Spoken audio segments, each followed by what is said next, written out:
करेंगे जो अपने आप में एक धर्म है पूरा। ठीक है, हमारा देश किन की भूमि है? वीरों की भूमि तो है ही, और हमारे देश में समय समय पर आतताई भी होते रहे हैं, है ना, जो देश को बर्बाद करते हैं, और उन आतताइयों का मर्दन करने वाले भी हुए साथ साथ, है ना। जैसे कंस पैदा हुआ था तो उनको मारने के लिए भगवान कृष्ण ने जन्म लिया था, वैसे ही हम बात करेंगे आज सिख धर्म की। ठीक है, सिख धर्म के सबसे पहले गुरु कौन थे? गुरु नानक देव, जिनके बारे में चर्चा हम कर चुके हैं। ठीक है, तो इसी तरह से सिख धर्म में कुल 10 गुरु हुए। ठीक है, उनमें 9 गुरु थे गुरु तेग बहादुर से। ठीक है, कौन से थे बेटा? 9 गुरु कौन से थे? गुरु तेग बहादुर से। आज हम इनके बारे में चर्चा करेंगे, और क्यों करेंगे? क्योंकि ये बचपन से ही जब ये पैदा हुए थे तो इनके इस फेस पे इतना तेज था कि जो इनके पिता थे गुरु हरगोविंद से, उन्होंने इनको प्रणाम किया था। किसको प्रणाम किया था? अपने ही बेटे को, क्योंकि इतना तेज था। और इनको देख के उस टाइम वो कौन से गुरु थे? वो 7th गुरु थे। इनके जो पिता थे वो कौन से थे? 7th गुरु थे। ठीक है, और उन्होंने अपने ही बेटे को प्रणाम किया था। सिख धर्म में कुल 10 गुरु हुए हैं, और 10वें गुरु कौन थे? गुरु हरगोविंद सिंह, जिनके बच्चों की शहादत के रूप में हम वीर बाल दिवस मनाते हैं। ठीक है, क्लियर हो गया?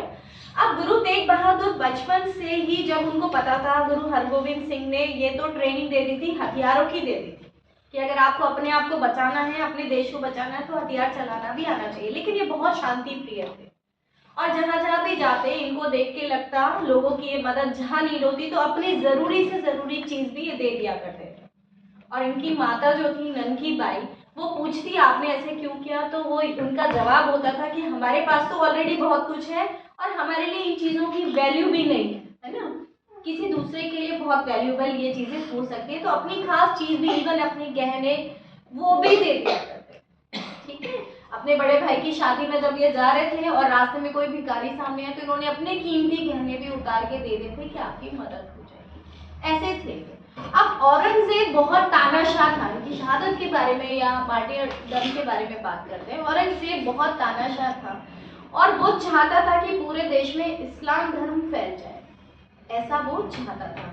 आपको पता है उन्होंने संभाजी, जो शिवाजी के पुत्र थे, उन पर भी बहुत टॉर्चर किए, उनको छावा भी कहा जाता है, आपने देखा होगा ना ये सब। तो वही सेम चीज इन्होंने गुरु तेग बहादुर के साथ भी की। ये जा रहे थे, ये मतलब मूर्ति पूजा का विरोध करते थे। गुरु तेग बहादुर मूर्ति पूजा का विरोध करते थे, लेकिन वो कहते थे जिसको जो धर्म अच्छा लगे वो मान लीजिए, सबसे बड़ा धर्म है इंसानियत। ठीक है, अब लोग इनके अनुयायी थे, तो औरंगजेब को इनसे खतरा था कि अगर लोग इनको मानने लगेंगे तो औरंगजेब को कोई नहीं मानेगा, उनके धर्म को कोई नहीं मानेगा। तो इन्होंने क्या किया? गुरु तेग बहादुर एक पावरफुल पर्सन थे, इतना आसान नहीं था उनको कैप्चर करना, तो उन्होंने धोखे से, औरंगजेब ने धोखे से महल में बुलाया। कैसे धोखा दिया? उन्होंने कहा कि आप महल में आइए मुझसे मिलने। तो इनके 3 अनुयायी जो इनके साथ थे वो भी इनके साथ थे। दोनों कॉन्ट्राडिक्शन भी है, कुछ लोग कहते हैं कि ये कहीं और मिलने गए थे, वहां से औरंगजेब के सैनिक इनको पकड़ लाए, ऐसा भी कहा जाता है। तो जब इन 4 लोगों को औरंगजेब ने अपने दरबार में बुलाया, और औरंगजेब ने ये कहा, अच्छा अच्छा खाना इनके सामने परोसा गया, और औरंगजेब ने क्या कहा कि आप इस्लाम धर्म अपना लीजिए। तो ये बहुत शांति प्रिय भी थे। ठीक है, इन्होंने कहा कि नहीं, मैं इस्लाम धर्म नहीं अपनाऊंगा। औरंगजेब का जवाब क्या था कि आप तो मूर्ति पूजा का विरोध करते हैं, वो हम भी करते हैं, है ना। लेकिन इनका जवाब क्या था कि हम किसी भी धर्म में किसी भी व्यक्ति को, एक राजा का कर्तव्य ये नहीं होना चाहिए कि वो अपनी प्रजा को प्रेशराइज करके किसी चीज को मनवाए।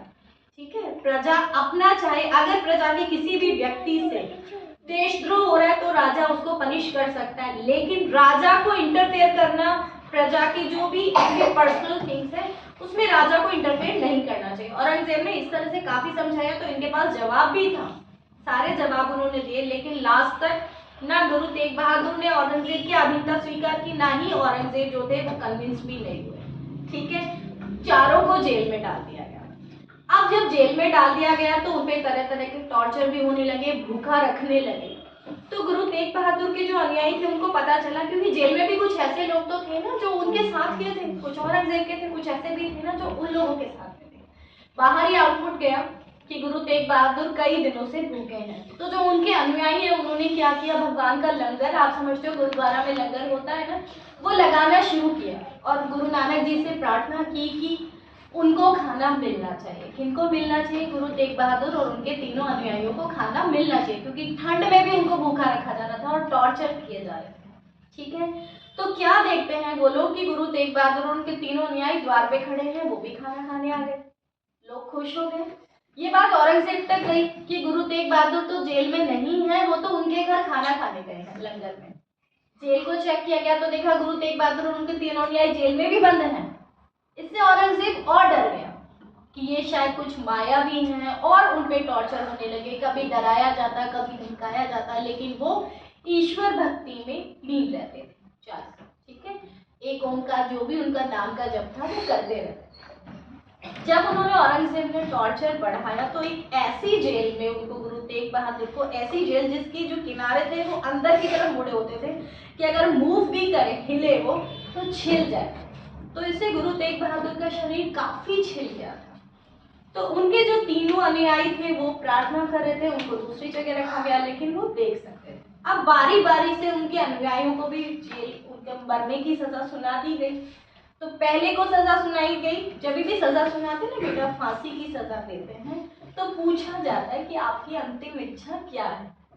तो उन तीनों की अंतिम इच्छा, तीनों ने एक ही बात बोली थी कि हमें गुरु तेग बहादुर के सामने फांसी दी जाए, हम उनको देखते रहें। ठीक है, अब जब लोगों से देखा नहीं गया कि गुरु तेग बहादुर भूखे हैं, तो उनका एक अनुयायी गन्ना लेके उनके पास पहुंच गया। गुरु तेग बहादुर ने वो गन्ना खाया और छिलके जो थे उस जेल के बाहर ही डाल दिए।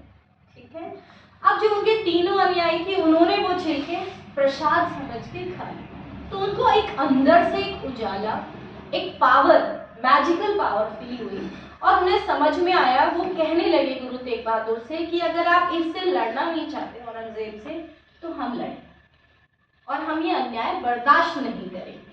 तो गुरु तेग बहादुर ने उनको अपने पास में बुलाया कि आप मेरे पास आओ, और उन्हें आशीर्वाद दिया। तो वो तीनों क्या देखते हैं, एक बहुत उजाला उन्हें दिखाई दिया, जैसे ईश्वर से मिलने का समय आ गया। ठीक है, अंतिम समय जब क्या आता है ना, अंतिम समय ऐसा सुना गया है कि जब मरने का टाइम आ जाता है तो 2-3 दिन पहले या कुछ क्षण पहले दिखना बंद हो जाता है और एक उजाला दिखता है। तो वो उन तीनों को दिखने लगा और वो समझ गए कि ये ईश्वरीय अवतार है, ईश्वर जैसे ही इनमें शक्ति है। इनमें गुरु तेग बहादुर, ये जो गुरु थे ना बेटा, इनमें शक्ति होती थी। ठीक है, कि वो लोगों के दुख दूर करने की शक्ति इनमें थी, लेकिन वो ईश्वर की रचना में विघ्न नहीं डालना चाहते थे, उसको बिगाड़ना नहीं चाहते थे कि जो ईश्वर ने रच रखा है वो ही होने दीजिए। वो चाहते तो जेल को तोड़ के जा सकते थे, औरंगजेब कुछ नहीं कर पाता, लेकिन जो ईश्वर ने रच रखा था वो एक संदेश देना चाहते थे विश्व को, क्योंकि उन्हें चोट लगेगी कैसे, वो तो खुद ही ईश्वर तुल्य थे, चोट नहीं लग सकती।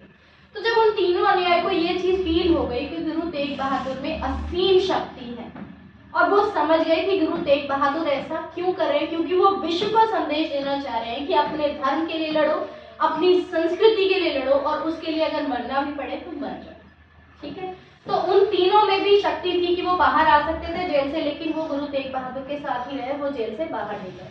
तो जब पहले अनुयायी को सजा दी गई तो सजा क्या दी गई कि उनको दीवार के बीच से काटा गया, उनके 2 हिस्से कर दिए गए। उन्होंने क्या कहा कि अंतिम इच्छा क्या थी कि गुरु तेग बहादुर हमें देखते रहे, हम उनको देखते रहे।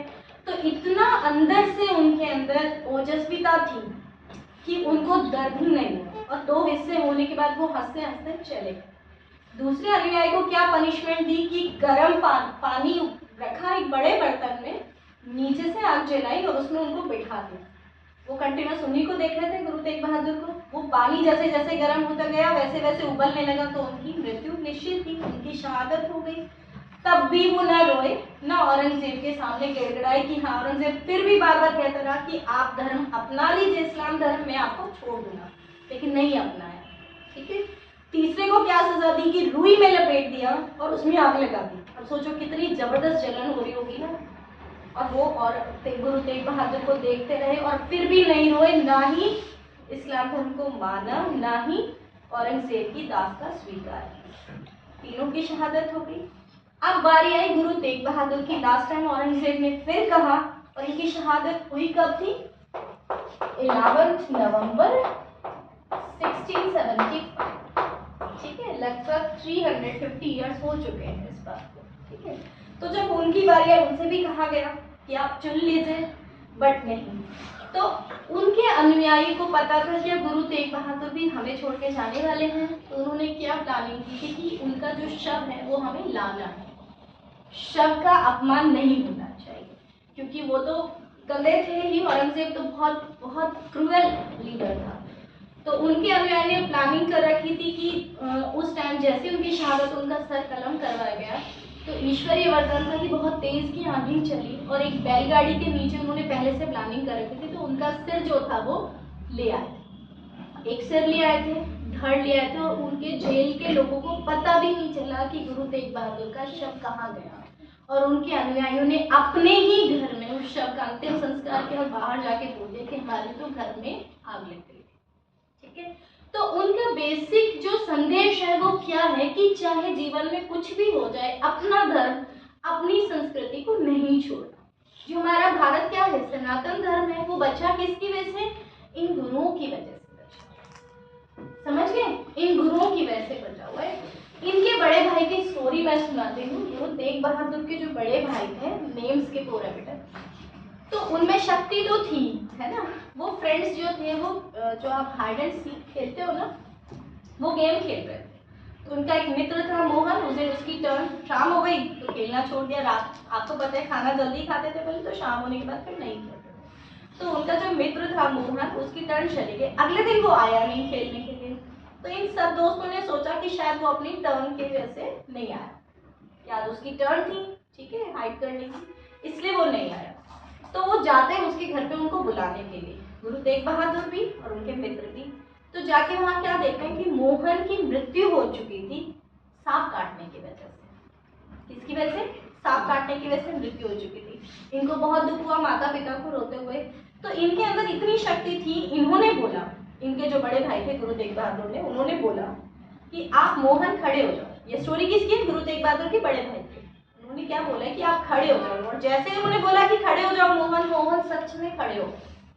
इतनी पावर इन गुरुओं में थी। तो जब वो खड़े हो गए, मोहन जिंदा हो गए, और जब ये वापस आए किसके पास?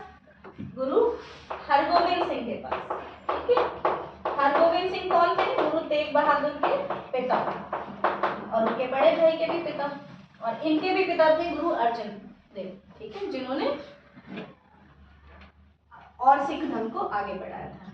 तो उनको सजा क्या दी? गुरु हरगोविंद सिंह ने क्या कहा कि आपको राइट नहीं है ईश्वर में, ईश्वर की जो करनी है नेचर में दखल देना आपका राइट नहीं है। तो इसके दो ही तरीके हैं, या तो आप मर जाओ या मैं मर जाता हूँ। किसने बोला?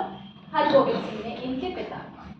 तो उनके जो बड़े भाई थे गुरु तेग बहादुर के, उनके बड़े भाई ने कहा कि आप नहीं, मैं चले जाता हूँ। और उस टाइम वो 11 ईयर्स के शायद रह गए, और उन्होंने निर्वाण ले लिया, अपने आप को आत्मलीन कर दिया। मैं आपको बताना चाह रही हूँ कि इतनी शक्ति थी इनमें, उसके बावजूद इन्होंने औरंगजेब का पूरा खेल जो था वो जनता को दिखाया। जनता की आंख से आंसू गिर रहे थे, पब्लिक प्लेस पे उनको फांसी दी गई थी, जनता की आंखों से आंसू गिर रहे थे, but he was not crying.